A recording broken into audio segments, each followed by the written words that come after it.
Terima kasih atas kesempatan yang diberikan kepada kami dari tim Biro APPAP Keuskupan Bogor. Saya sebagai Ketua Biro APP Keuskupan Bogor akan mencoba memaparkan materi untuk pendalaman iman.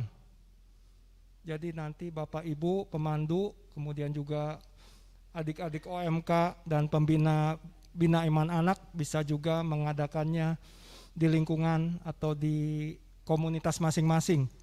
Ya kalau memungkinkan bisa offline, kalau masih belum memungkinkan bisa online. Tapi minimal pandemi ini bukan berarti kita tidak berbuat apa-apa. Setidaknya masih ada masukan untuk iman kita lah gitu. Semacam refleksi seperti itu. Sosialisasi materi pendalaman iman pada hari ini akan dibagi beberapa sesi. Yang pertama pemaparan kerangka dasar oleh saya, Peter Suryadi. Kemudian nanti materi pendalaman ada 4 pertemuan oleh tim kami, tim APP Keuskupan Bogor.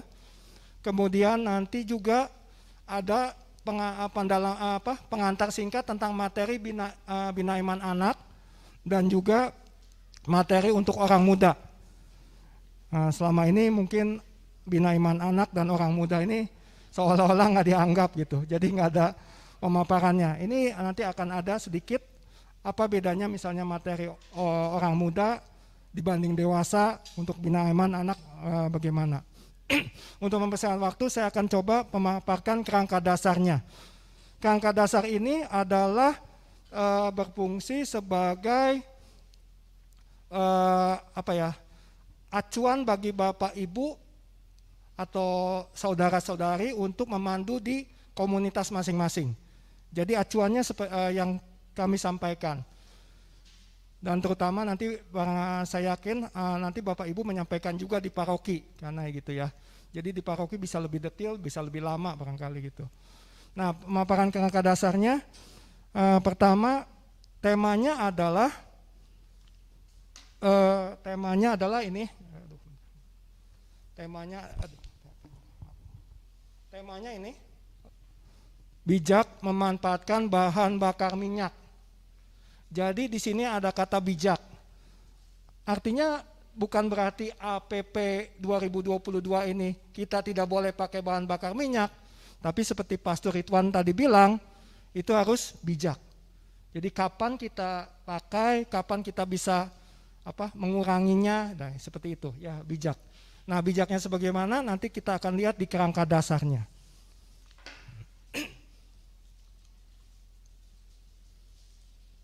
Ini pemaparan kerangka dasar oleh saya. Nah, pertama kita akan melihat apa yang bahan bakar minyak itu termasuk di mana, kategorinya apa. Masuknya adalah bahan bakar minyak itu masuknya adalah di bahan bakar fosil. Jadi mungkin Bapak Ibu atau para pemandu sekalian sudah belajar di sekolah bahwa ini memang butuh waktu berjuta-juta tahun untuk sampai jadi bahan bakar fosil ini.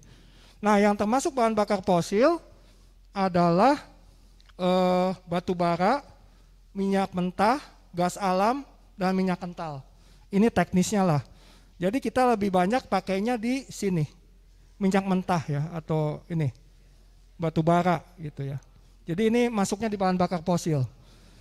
Nah, ini semua yang menyebabkan terjadinya berdampak negatif terhadap bumi kita kalau digunakan secara tidak bijak.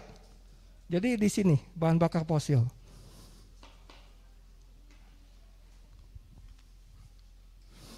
Nah, kenapa bahan bakar fosil itu bisa memberikan dampak yang tidak baik bagi bumi kita?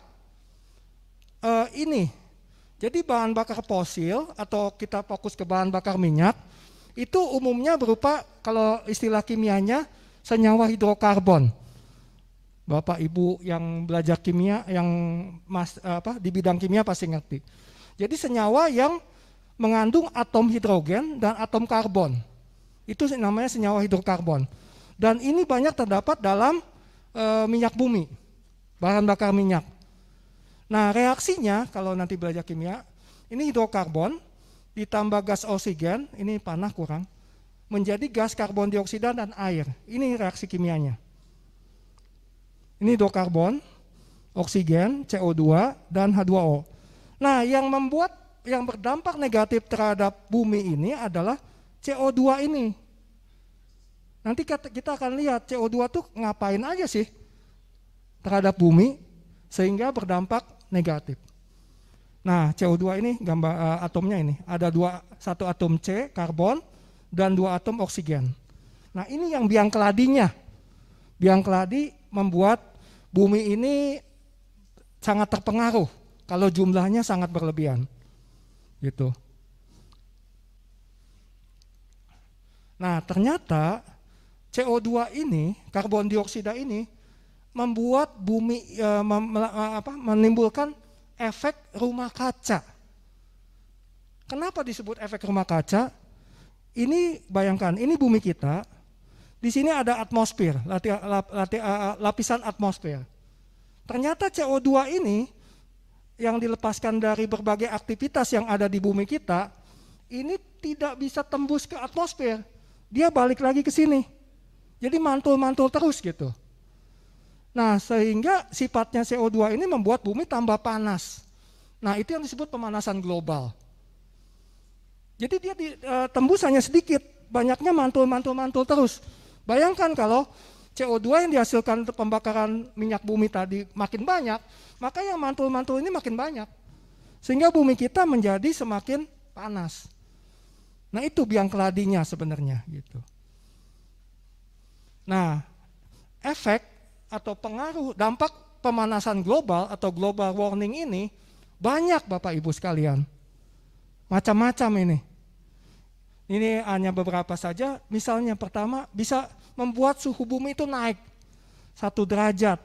Dan diprediksi nanti tahun 2030 ini bisa 2 derajat.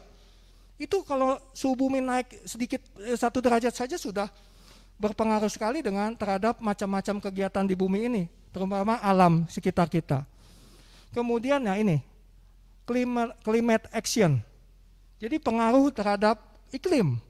Bayangkan, mungkin kita yang nggak punya AC, kalau dulu mungkin 20 tahun yang lalu biasa-biasa aja, tapi sekarang mungkin banyaknya kipas-kipas kalau nggak punya AC. Kalau punya AC nyalain AC.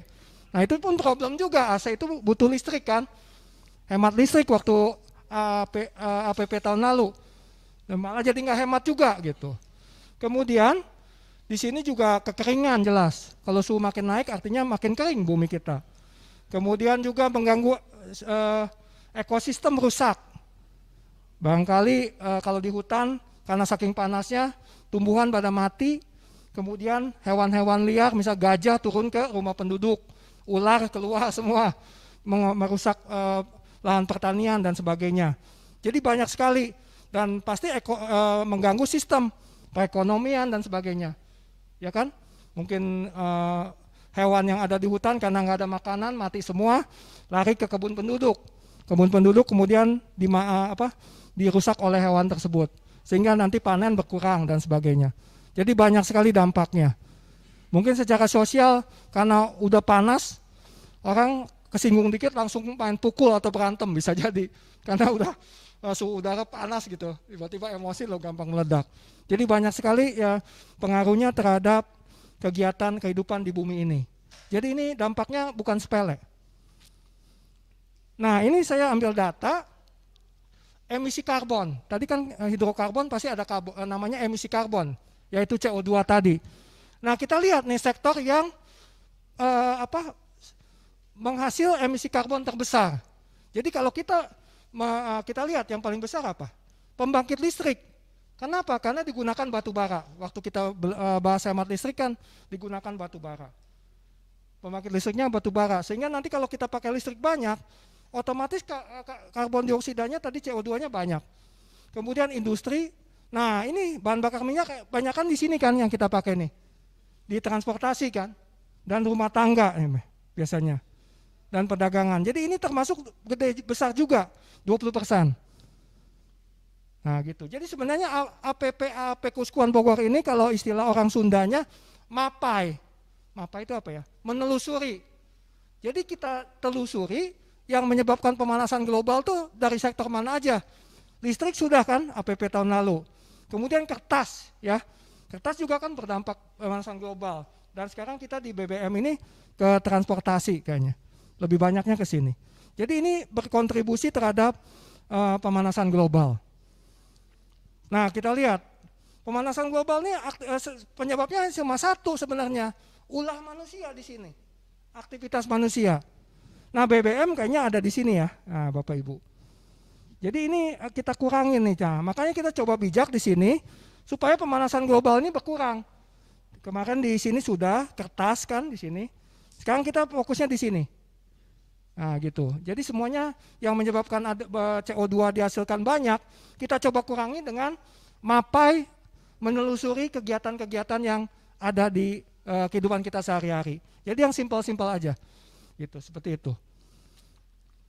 Nah ini sumber pemanasan global di Indonesia nih per tahun, kita lihat. Yang paling banyak adalah pembakaran batu bara.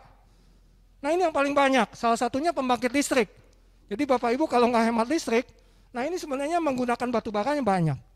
Dan Bapak Ibu berarti berperan dalam pemanasan global kalau misalnya nggak hemat listrik. Kemudian konversi lahan dan pengusahaan hutan di sini. Kemudian yang ketiga adalah pemakaian energi. Nah rumah tangga, kemudian pertanian, limbah, di sini berkontribusi juga. Jadi ini yang terbesar. Nah, jadi artinya kita papai mana yang kita bisa kurangi. Sedikit-sedikit kita kurangi, maka kita berperan besar dalam keselamatan bumi kita, kelestarian bumi kita. Nah, artinya setelah kita tahu bahwa kegiatan kita memberikan dampak yang tidak baik terhadap bumi kita, kita sekarang mau bertanya di APP ini, sebagai wujud pertobatan kita mau apa? Mau buminya tetap seperti ini atau mau seperti ini? Mau hijau apa jadi merah, itu aja. Nah Bapak Ibu pemandu ya tentu saja harus mengajak umat untuk membuat bumi ini tetap hijau. Jangan sampai jadi merah. Ya tetap hijau berarti salah satunya sesuai tema kita adalah bijak memanfaatkan bahan bakar minyak. Gitu. Jadi supaya tetap hijau ya nih. Ya usahakan arahnya ke sini memang. Ini bentuk pertobatan ekologisnya nanti. Nah, alasan hemat BBM tadi yang faktor utama adalah adalah pemanasan global. Selain itu, bahan bakar minyak adalah sumber energi yang tidak dapat diperbarui. Jadi lama-kelamaan akan habis. Nah itu, coba bayangkan kalau nggak ada BBM, yang kita biasa aktivitas rasanya terhambat semua. Mau ke sekolah, harus jalan kaki mungkin kayak dulu atau mau ke tempat kerja. Nah, bagaimana kalau memang artinya BBM? Jangankan nggak ada BBM, harga BBM naik aja juga sudah berpengaruh banyak kan terhadap perekonomian, terhadap aktivitas kita. Nah apalagi kalau memang BBM habis dan sementara itu energi alternatifnya belum ada juga, ya kan? Masih belum terlalu banyak. Mungkin ada motor listrik dan sebagainya, tapi masih kecil sekali dibanding pemakaian BBM. Nah ini pemanasan global. Jadi alasannya ini yang membuat kita harus bijak gitu. Kemudian, nah ini pemanasan global apa dampaknya? Bumi mengalami perubahan iklim, nanti akan banyak dampaknya. Ada terhadap lingkungan, terhadap ekonomi, terhadap sosial. Ini mungkin Bapak Ibu nggak sadari, tapi kalau kita renungkan, ini pasti ada akibat pemanasan global ini dampaknya banyak. Nah pasti ini. Nah sebenarnya gereja sudah menyadari hal ini. Gereja sangat prihatin, terutama melalui Bapak Paus kita, Paus Fransiskus. Paus Fransiskus melalui ensiklik yang dikeluarkan oleh dia, Laudato Si, dia menyadari bahwa manusia ini sebenarnya biang keladinya, ulahnya mengeksploitasi alam sewenang-wenang, sehingga menjadi berujung pada perubahan iklim. Eksploitasi alamnya apa dalam APP kita? Yaitu pakai bahan bakar minyak semau-maunya. Apalagi maaf, orang yang punya duit mungkin beli BBM itu tinggal merem aja, pasti ada. Nah gitu, mau pergi kemanapun pakai mobil banyak pun ada. Nah ini ulah manusia.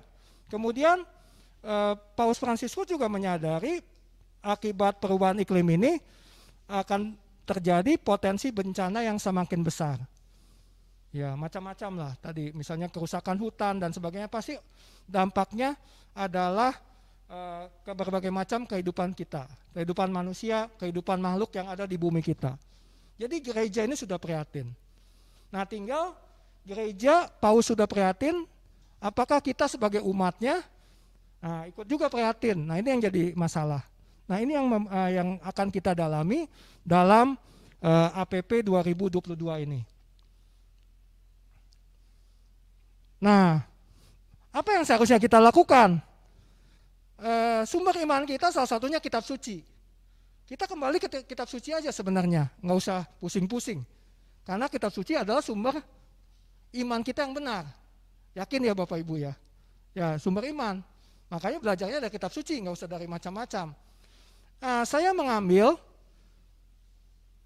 kisah bencana dalam kitab suci. Nah Bapak Ibu yang ikut KPKS atau apa pasti ngerti lah. Saya sih nggak ikut, tapi saya sok tahu aja. Saya ambil kisah bencana dalam kitab suci. Nah contohnya apa? Banjir besar pada zaman Nabi Nuh. Nah kemudian bencana kelaparan yang dialami Abraham, bapak bangsa, sehingga ia dan Sarah istrinya harus mengungsi ke Mesir. Nanti Bapak Ibu baca ayatnya ada.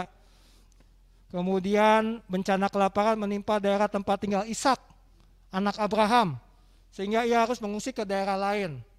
Kemudian Yakub, anaknya Ishak dan Ribka ya, yang punya saudara kembar Esau, juga harus mengungsi ke Mesir karena bencana kelaparan. Kemudian bencana kelaparan pada zaman Naomi, ya Naomi dan Elisa, Nabi Elisa. Ini Bapak Ibu bisa lihat, bisa baca di kitab suci. Apa yang bisa disimpulkan dari kisah bencana alam dalam kitab suci Perjanjian Lama ini? Jangan melihat teologinya biarkan urusan orang KPKS atau orang yang ahli kitab suci. Kita coba lihat secara sederhana saja. Ternyata poinnya adalah manusia dan bumi memiliki hubungan erat yang tidak dipisahkan itu. Jadi kalau bumi sudah tidak nyaman, maka kehidupan manusia tidak nyaman itu. Entah siapa yang berbuat, nggak jadi pasti akan berdampak pada umat manusia secara keseluruhan. Kemudian apa yang terjadi pada bumi, sekecil apapun pasti akan berpengaruh pada kehidupan segenap makhluk. Itu poinnya. Jadi artinya jangan mentang-mentang kita, saya cuma pakai BBM 10 liter sehari, nggak pengaruh. Nah, Bapak Ibu lihat poin di sini, bahwa pemakaian BBM 10 liter sehari, itu pasti berpengaruh pada kehidupan dunia ini. Apalagi kalau banyak orang yang pakai, yang punya prinsip seperti itu. Ya gitu, jadi ada kaitannya antara bumi dengan makhluk yang tinggal di bumi itu. Itu yang kita bisa maknai dari kisah bencana dalam Perjanjian Lama. Teologinya urusan orang, itu urusan yang pakar lah gitu. Kalau kita itu aja. Kemudian, nah yang penting adalah bagaimana.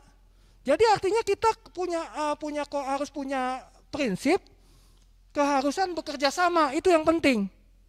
Jangan mentang-mentang kita terlalu mengandalkan maunya kita, egonya kita. Saya maunya ini, masa bodoh dengan orang lain. Jadi harus ada keharusan bekerja sama. Umat manusia adalah keluarga, satu keluarga ini yang mendiami bumi yang sama. Jadi kita yang berbuat maka seluruh bumi akan mengalami dampaknya. Kemudian tanggapan terhadap perubahan iklim dan berbagai dampaknya harus dilakukan secara pribadi maupun bersama. Itu poinnya. Jadi artinya syukur-syukur dalam satu keluarga bisa bersama-sama, misalnya pergi Kalau tujuannya sama ya satu mobil lah gitu. Atau mungkin komunitas gereja pun sama, lingkungan pun sama. Jadi artinya diusahakan memang bekerja sama, jangan sendiri-sendiri. Nah kemudian, poin pentingnya ini, pilihlah kehidupan supaya engkau hidup, baik engkau maupun keturunanmu. Itu yang penting ini, keturunanmu. Jangan mikir kita aman, tapi generasi anak cucu kita tidak aman. Nah itu kadang-kadang kan kita pakai BBM sebanyak-banyaknya boros, kita tidak mikir anak cucu kita, generasi kita berikutnya mau apa gitu. Kemudian bumi ini sebenarnya sudah menjerit gitu. Dia sudah menjerit sebenarnya dengan berbagai dampak yang kita rasakan. Kemudian jangan mengadopsi pilihan jangka pendek. Ayat kitab sucinya adalah Lukas ini. Orang kaya yang bodoh kan. Jangan kita seperti orang kaya yang bodoh, mikirnya jangka pendek. Wah, gandum yang ada kita simpan saja. Dia tidak mikir kehidupan setelah dia mati. Kemudian atau juga seperti anak yang hilang. Yang penting aku bisa poya-poya. Kumaha engke nantinya. Gimana nanti setelah itu?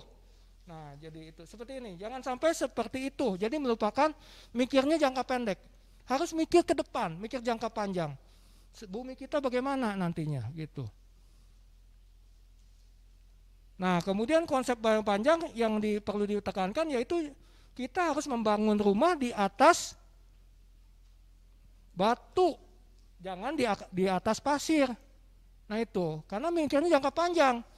Pada saat nanti ada badai atau ombak, rumah kita nggak roboh. Kita pikirnya jangka panjang. Kalau jangka pendek, ya kita pikir bangunnya di atas pasir aja, karena lebih murah kan, gitu. Tapi kalau kita jangka panjang, akan kokoh, gitu. Kemudian jangan sampai kita mengorbankan generasi mendatang dengan menggunakan BBM semau-maunya itu. Jadi artinya harus jangka panjang. Nah itu. Nah ini selamatkan bumi ya penting. Nah kemudian ini slide terakhir. Ya, jadi Bapak Ibu yang perlu diperhatikan adalah alur pendalaman imannya. Bapak Ibu pemandu harus seperti ini. Jadi alur pendalaman imannya yang pertama adalah pertemuan 1 ini adalah kita melihat manfaat bahan bakar minyak. Jadi di pertemuan 1 Bapak Ibu usahakan membicarakan manfaat bahan bakar minyak. Jadi kita melihat kegunaannya apa bahan bakar minyak itu. Misalnya untuk transportasi, untuk rumah tangga dan sebagainya. Jadi pertemuan 1 jangan ngomong macam-macam, cukup ini. Kemudian yang kedua, baru kita ngomongin dampaknya. Dampaknya tentu dampak buruk. Jadi di sini adalah persoalan. Yang kalau tadi ini adalah fakta, kenyataannya. Persoalannya bahan bakar minyak yang tadi seperti saya jelaskan berdampak buruk terhadap kehidupan manusia di bumi ini. Kemudian di pertemuan 3, nah ini yang namanya transformasi. Bapak Uskup kan menggadang-gadangkan harus ada transformasi kan, termasuk dalam program paroki juga, program kerja dan sebagainya, harus ada transformasi. Nah transformasinya apa? Nah berubah sikap baru dalam penggunaan bahan bakar minyak. Ya mungkin yang tadinya kita tadi Pastor Ridwan bilang yang dekat aja pakai motor, ya kita berubah, kalau dekat pakai motor boros nih bahan bakar minyak, kita jalan aja gitu. Nah itu perubahan pola pikir ya, sikap. Dan kita pikir juga kalau jalan kan lebih sehat juga gitu. Ada olahraganya dikit, nah gitu seperti itu. Jadi diharapkan di pertemuan 3 ini ada transformasi. Nah pertemuan keempat ini aksi bijak menggunakan bahan bakar minyak. Itu aksinya seperti itu.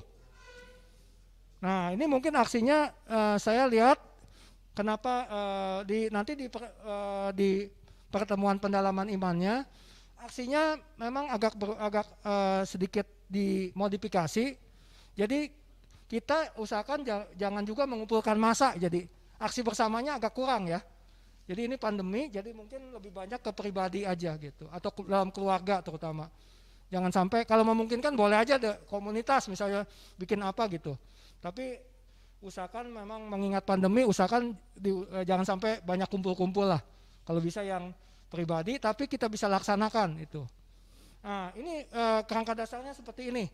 Nanti untuk lebih detailnya ada pertemuan 1, 2, 3, 4 yang bisa dilakukan seperti itu.